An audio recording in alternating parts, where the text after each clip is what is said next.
Good morning दोस्तों, कैसे हैं आप सब। आशा करते हैं आप सभी कुशल होंगे और घर पर अपना अध्ययन जारी किए होंगे। चलिए हिंदी व्याकरण के अंतर्गत आज हम देखते हैं हम विराम चिन्ह के बारे में पढ़ते हैं, क्योंकि हिंदी में पढ़ते वक्त इनका बहुत बड़ा रोल होता है। हम कोई भी चीज पढ़ रहे हैं तो विराम चिन्हों के बिना वो अधूरी होती है। तो देखिए विराम चिन्ह किसे कहते हैं, कितने प्रकार के विराम चिन्ह होते हैं। क्योंकि आज तक हम देखते हैं कि एक कोमा सा लगा होता है, एक फुल स्टॉप सा लगा हुआ होता है, हमें ये नहीं पता कि उस चिन्ह को कहते क्या है। तो देखिए दोस्तों, आज हम इनके बारे में पढ़ेंगे कि विराम चिन्ह कहते किसे हैं, विराम चिन्ह कितने होते हैं। हमारी हिंदी में विराम चिन्ह कितने बताए गए हैं, देखिए जरा।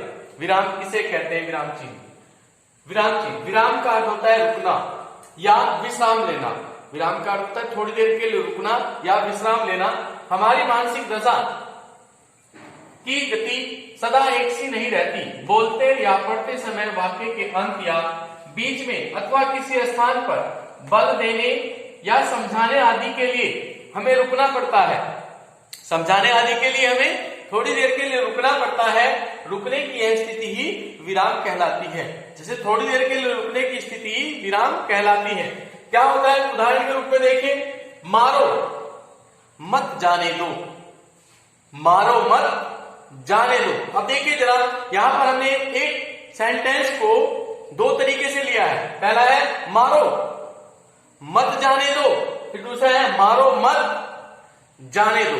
अब देखो एक सेंटेंस केवल एक विराम चिन्ह की वजह से उसका अर्थ बदल गया। अब देखिए इसका महत्व क्या होता है, विराम चिन्हों का महत्व क्या होता है हमारी हिंदी में। देखिए, वाक्य के सुंदर गठन और अभिव्यक्ति के लिए विराम चिन्हों की आवश्यकता होती है और उपयोगिता मानी जाती है। यदि इन चिन्हों का उपयोग नहीं किया जाए, अगर इन विराम चिन्हों का उपयोग नहीं किया जाए तो भाव और विचारों की स्पष्टता में बाधा पड़ेगी। यानी कि जो हमारे विचार हैं और भाव हैं वो सही तरीके से नहीं हो पाएंगे। वाक्य एक दूसरे से उलझ कर रह जाएंगे और वाक्य हमारे एक दूसरे से आपस में उलझ कर रह जाएंगे और हमारा अर्थ का अनर्थ हो जाएगा। अब देखिए विराम चिन्हों की संख्या कितनी बताई गई है। अब विराम चिन्हों की संख्या 21 बताए गए हैं, जिनको हम देखते हैं कौन कौन से होते हैं। पहला होता है पूर्ण विराम, एक डंडे के आकार का होता है जिसे पूर्ण विराम कहते हैं।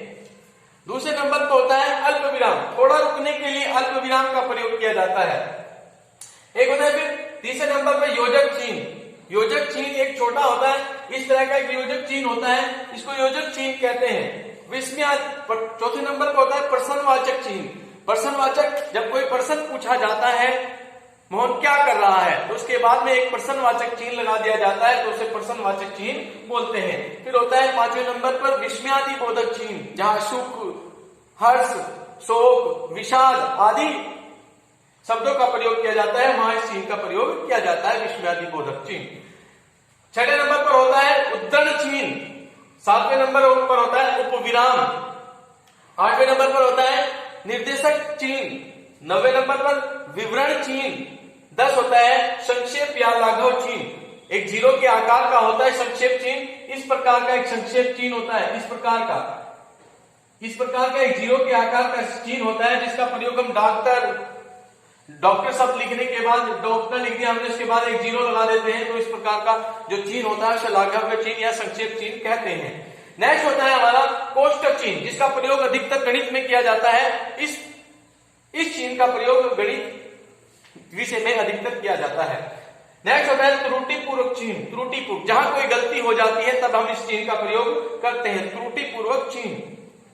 नेक्स्ट होता है हमारा लोप चिन्ह, जब कोई विषय हम लिखते वक्त, कोई पैराग्राफ या कोई गद्यांश लिखते वक्त हमारे से कुछ छूट जाता है, तब हम इस चिन्ह का प्रयोग करते हैं। नेक्स्ट होता है समानता चिन्ह, जब किसी दो समान अंकों को दर्शाने के लिए इस चिन्ह का प्रयोग किया जाता है, इसे कहते हैं समान चिन्ह।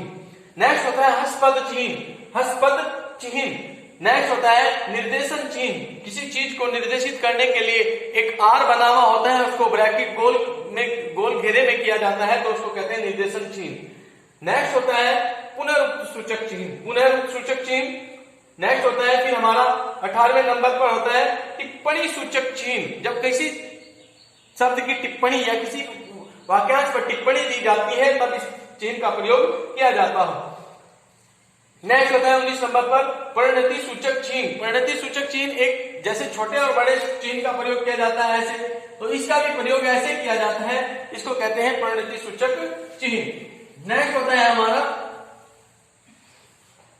समाप्ति सूचक चिन्ह। जब हम किसी पैराग्राफ को समाप्त कर देते हैं या किसी चीज को समाप्त कर देते हैं लिखते वक्त, तो हम इसमें लास्ट में इस चिन्ह का प्रयोग करते हैं, समाप्ति सूचक चिन्ह। इस चिन्ह का प्रयोग हम वहां कर सकते हैं। नेक्स्ट होता है रेखांकन चिन्ह। देखिए रेखांकन चिन्ह और योजक चिन्ह और निर्देशन चिन्ह ये थोड़े समान होते हैं, लेकिन योजक चिन्ह छोटे रूप में होता है, छोटा योजक चिन्ह, लेकिन निर्देशन चिन्ह इससे थोड़ा बड़ा होता है, और जो रेखांकन चिन्ह होता है वो इन सबसे बड़ा होता है। रेखांकन का मतलब है कि किसी शब्द को हम लिख रहे हैं, लिखते वक्त हमने उसको रेखांकित कर दिया, इस प्रकार हमने उस चीज को रेखांकित कर दिया, तो वो कहलाता है रेखांकन चिन्ह। तो इसी प्रकार से हिंदी व्याकरण में हमारे 21 विराम चिन्ह बताए गए हैं, और 21 विराम चिन्हों को हम भली भांति देख सकते हैं, पढ़ सकते हैं, और इनके बिना हमारी हिंदी बहुत अधूरी मानी जाती है। इन चिन्हों का प्रयोग हम हिंदी व्याकरण में अधिक रूप में करते हैं, क्योंकि इससे ही वाक्य की सुंदरता बढ़ती है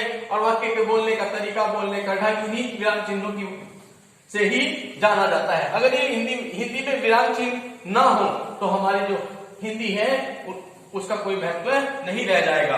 और हिंदी में जो विराम चिन्ह है ये हमारे लिए बहुत महत्वपूर्ण है। एक बार इनको हम सब तरीके से डिटेल में देखेंगे। तब तक के लिए धन्यवाद।